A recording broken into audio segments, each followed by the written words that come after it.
Iniciando mais um vídeo, uma gravação, você que segue a gente no nosso canal do YouTube, eu tenho uma mensagem poderosa para a sua vida. Livro de Neemias, capítulo 4, versículo 1, versículo 2, as 5 perguntas que Satanás faz a Neemias. Sempre que Deus quer falar com o seu povo, ele fala através dos seus profetas. Então, o que o profeta diz é uma impressão daquilo em que Deus quer transmitir às pessoas. Tudo que o profeta faz e vive, como diz 1 Pedro capítulo 1, versículo de número 9 ao versículo 11, que diz que os profetas viveram antecipadamente daquilo que o Cristo iria viver. Ou seja, todos os profetas expressavam, falavam, faziam uma impressão daquilo que Deus estava fazendo. O diabo, sendo o grande imitador e o grande pirata, diz a Bíblia, que Sanbalat e Tobias, quando Neemias retornou e chega em Jerusalém para reedificar as muralhas, e quando eles souberam, diz a Bíblia que ele ardeu-se em ira. É a primeira coisa que Satanás faz. Ele sempre vai arder em ira quando vê que você está restaurando os muros caídos da sua vida. Quando ele percebe que você começa a centralizar a sua fé na sua chamada, a sua fé na sua vida, na sua família, na sua casa. E eu tenho certeza que muitas áreas da sua vida precisam de uma reconstrução, de uma renovação. E o inimigo, na verdade, da sua vida não quer que você faça. Por isso que a Bíblia diz, e ardeu-se ira. Ele ardeu ira porque foi o motivo da ira dele. O motivo da ira dele é quando ele soube que Neemias reedificava ou restaurava as muralhas. Ardeu-se ira. Eu declaro que o seu inimigo vai ficar muito irado por aquilo que você vai fazer através de Deus e que Deus irá fazer através de você. Depois, na Bíblia que ele indignou-se muito, se desgostou-se muito. E depois de tudo isso, ele escarneceu. Essas são as primeiras armas que o inimigo sempre usa contra a gente. Ele arde em ira, depois ele se desgosta, depois ele vai escarnecer. Vai tentar rir da sua cara. Quantos projetos você começou e as pessoas riram de você? Quantos projetos você sonhou, desejou seguir, fazer e as pessoas sempre ridicularizaram a sua vida, o seu chamado? As pessoas riram. Lembro-me de alguns anos atrás, quando eu disse que ia escrever o meu primeiro livro, alguém riu na minha cara e disse para mim, você fará isso? É impossível. As pessoas sempre, na impressão do adversário, vai rir da nossa cara, vai rir, vai tentar escarnecer, como Satanás fez, ou através de Sanbalat e Tobias, querendo escarnecer de Neemias. E fazendo essa... Porque quando nós somos ridicularizados, quando as pessoas rirem, a gente fica desmotivado, abatido e achamos que as pessoas não acreditam na gente. Mas se Deus lhe credenciou, e se Deus lhe vocacionou, e se Deus te deu uma chamada, se Deus te deu cartas, se Deus te deu o desejo de restaurar, não temas, Deus irá contigo. Deus te dará cartas de autoridade para que você não só reconstrua as muralhas, mas ponha as portas na muralha, reconstrua a fé de Jerusalém e para que haja um maior avivamento que já houve em Jerusalém, em Neemias capítulo 8. Mas o inimigo ardeu-se ira, desgostou-se e escarneceu. Na verdade, eu sempre costumo dizer, se seu inimigo não está ardendo ira contra você, é porque seu nível de luz está baixo. Aumente o seu nível de luz, aumente o seu nível de propósito, aumente o nível da sua chamada, aumente o nível da reconstrução ou da construção, que você verá com que seu inimigo vai arder em ira. E deixa ele escarnecer, porque, na verdade, a forma de ele escarnecer é procurando uma saída. E diz a Bíblia, no versículo número 2, de Neemias capítulo 4, que ele faz 5 perguntas, e essas 5 perguntas são uma chave para você conhecer a mente do seu adversário. O que seu inimigo está indagando sobre você? O que seu inimigo, na verdade, ele quer saber o que você vai fazer ou como você está fazendo. Neemias capítulo número 4, versículo número 2, diz o seguinte, olha o que o versículo diz, versículo 2, e falou na presença dos seus irmãos e executou o exército de Samaria. Olha o que ele diz. E disse, que fazem esses fracos judeus? Primeira coisa, além de ele escarnecer, ele diz o seguinte, o que fazem esses fracos? É isso que o inimigo sempre acha da gente. Ele acha que nós somos fracos. Ele acha que somos pequeninos. Só que Deus também sabendo que nós somos fracos, e Deus sabendo que o nosso adversário nos acha fraco, ele diz, o que fazem esses fracos judeus? Perceba, é o que o inimigo pensa, é o que pensava sobre Neemias, o que pensava sobre os judeus. O que fazem esses fracos? O inimigo sabe que às vezes a gente é fraco. O inimigo sabe que às vezes a gente quer desanimar.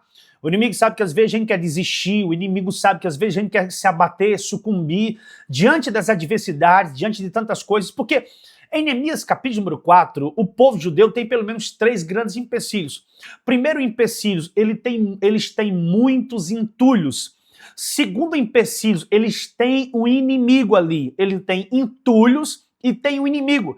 E o terceiro maior empecilho do capítulo 4 do livro de Neemias é que eles têm desânimo. Dos 3 empecilhos, o mais perigoso é o desânimo. Então, diante desses 3 empecilhos, o ser humano quer desistir, quer recuar, quer regredir. E eles dizem, o que fazem esses fracos? É porque a revelação de Deus só vem depois. É porque Deus nunca derramou poder naquilo que era forte. Deus sempre derramou poder naquilo que era fraco. Esse é o nosso segredo em que o inimigo não consegue perceber ou entender. Ele não entende sobre você. Quando ele diz que você é fraco, quando ele diz que você não chega, quando ele diz que você é pequeno, você é muito pequeno, e a sua pequenez é o que Deus revelou ao apóstolo Paulo. O meu poder se aperfeiçoa na sua fraqueza. É o que Deus havia revelado através do profeta Joel. Diga aos fracos que eles são fortes. Diga aos fracos, porque não é na nossa força, não é na sua força. O projeto da sua vida não vai sair na sua força. A reconstrução da sua vida não vai sair na sua força. Você só tem que ir com a sua fraqueza, porque Deus vai derramar a força dele na sua fraqueza. É o poder de Deus, é a força de Deus que vai se aperfeiçoar na sua fraqueza de uma forma extraordinária. É por isso que você não tem que temer.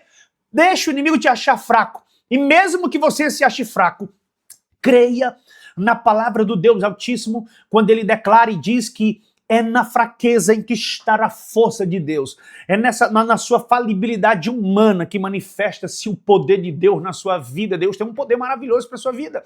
Segunda pergunta, a primeira pergunta, o que fazem esses fracos judeus? Ele está perguntando o que vocês fazem. E a segunda pergunta é o seguinte, olha a segunda pergunta, é permitido isto? Lhe é permitido isto? Oh, glória a Deus. O inimigo quer saber se Deus permitiu que você foi, se Deus permitiu essa bênção que você tem. O inimigo quer saber se é permitido você reconstruir sua vida. Ele quer saber, é permitido, eu quero declarar, é permitido você seguir. É permitido, Deus permitiu que você passasse por isso. Deus permitiu que mesmo com a sua fraqueza humana, você recebesse carta para fazer a maior obra da sua vida, a maior reconstrução da sua vida. É permitido por Deus. O maior propósito da sua vida foi permitido pelo Senhor. Ele quer saber se é permitido e Deus vai dar resposta para Satanás, porque o que Sanbalat e Tobias estão expressando pelas suas palavras, eles estão, na verdade, está expressando as perguntas de Satanás, porque a ira ali é contra eles e contra o projeto, a restauração de Jerusalém. Mais adiante, nós temos que estudar mais adiante, para que você perceba que há uma preocupação deles sobre Jerusalém se reerguer, há uma preocupação sobre Jerusalém voltar a ser quem era ela, e até ponto levanta-se uma calúnia e diz ao rei que Jerusalém pretende erguer o seu reino, mas não sabia ele, não fazia ele que era permitido, era permissão de Deus, porque Daniel havia profetizado no seu capítulo 7, dizendo que desde a saída da ordem, a reconstrução de Jerusalém, 40, isso estava se aproximando, estava entrando. Quando Neemias está reedificando a muralha e finalizando, começando a construção da muralha, está iniciando o tempo profético, e mais profético de todos os tempos, está iniciando o tempo da contagem regressiva para o Mashiach nascer, a contagem regressiva para que Jesus descesse e viesse se encarnar. E tudo começou em Neemias, baseado na profecia do profeta Daniel. Desde a saída da ordem, da reconstrução de Jerusalém, Neemias está vivendo uma profecia.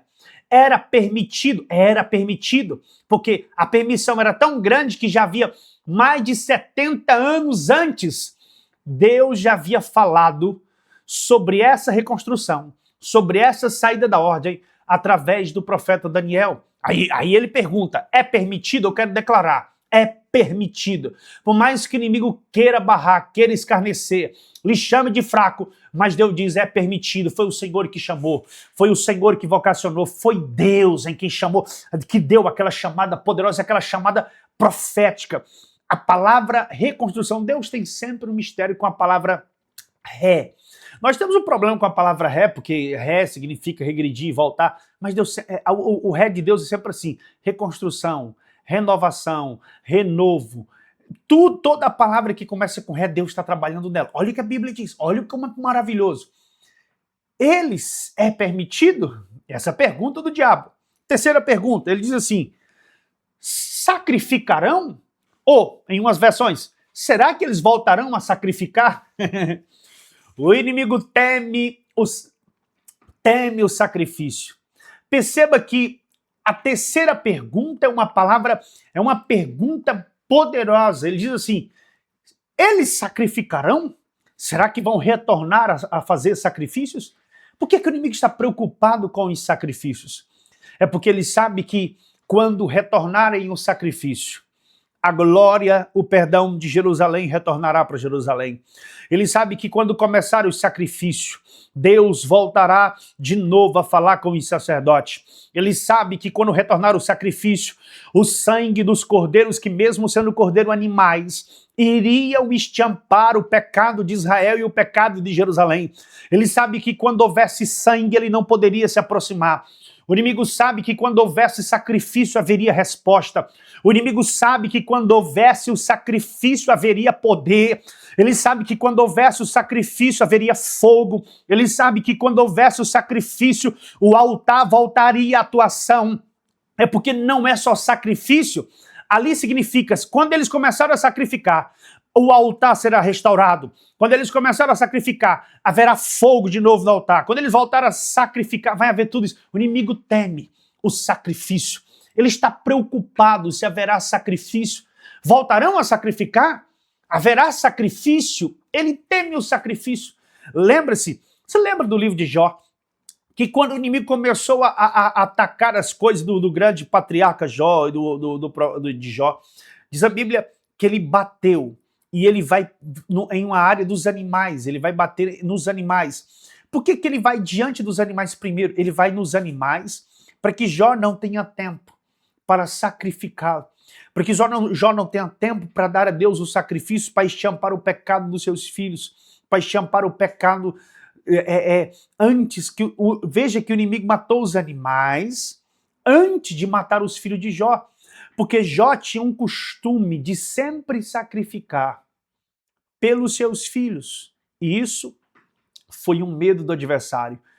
Medo de Jó sacrificar. Ele mata os animais porque o inimigo teme o sacrifício. Vamos lá. Quarta pergunta, ele faz o seguinte. Olha o que ele diz.